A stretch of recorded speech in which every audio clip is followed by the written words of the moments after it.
You ever lose your keys? All the Lock time, your keys out of the car? unfortunately. It is that uh-oh moment, locking your keys inside of your car or your house. But before you pick up a phone to call up a locksmith, 3 on Your Side's Gary Harper tells you how not to get ripped off. Yeah, when you lock your keys in your car, it's a horrible feeling, and the first instinct you might have is to get on your phone to find a locksmith to get those keys out. But that could be the worst thing you can do because you don't know really who's showing up. Gary Harper from Channel 3 News. Yeah. How are you doing? 3 on Your Side has confronted locksmiths several times before, like in this encounter. You can call him and check it out. I've already talked to him. He's really mad at you. In fact, he's putting out this flyer saying that you're a phony locksmith. That's you. Not me. That's you. No, it's not me. You can check it out. Yeah, I've already checked it out. I'm talking to you.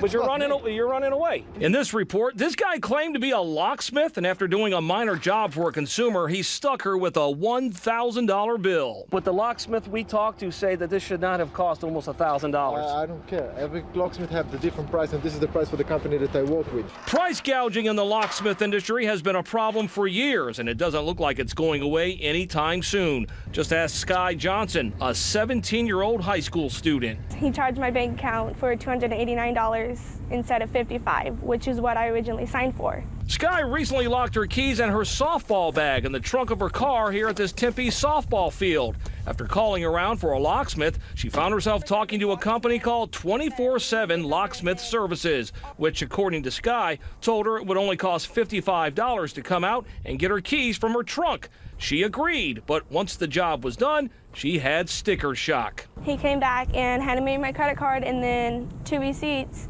with additional, I think it was like $185 charge. But Sky says it's the way she was duped that consumers need to watch out for. She says when the locksmith first arrived, she handed over her debit card as requested and signed a receipt for $55. However, after the job was done, the so-called locksmith tacked on all kinds of additional fees and charges, amounting to a total of $289. That's certainly a lot more than the $55 quote that she was given.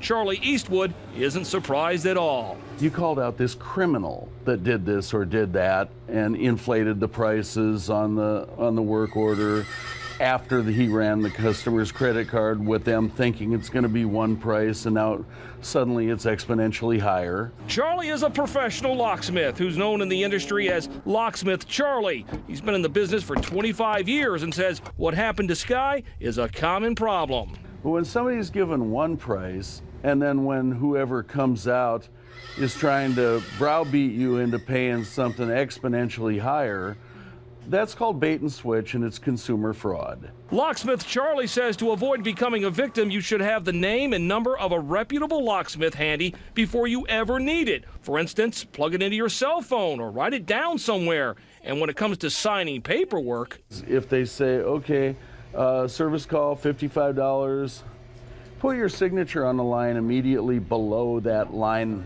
item.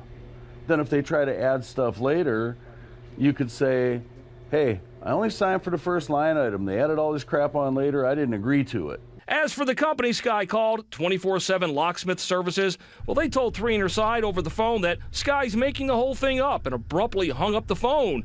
But 3 on Your Side couldn't help but notice the toll-free number listed for 24/7 Locksmith Services is the exact same toll-free number on the shirt of that so-called locksmith who ran from 3 on Your Side in our previous report. Sky says someone needs to be watching the locksmith industry more closely. If I could make $300 in 2 minutes, I would be doing it all day. Well, a little bit of good news to report, and that is Sky's bank, which is Chase Bank, after our involvement, they decided to adjust her account, and they only charged her for $55. All those extra fees, Chase adjusted it and gave her the money back, which I really appreciate. In the meantime, if you're trying to find a legitimate locksmith, just go to our website at azfamily.com, and I'll have a link there for you. I'm Gary Harper, 3 on Your Side. Some good information, Gary. Thank you.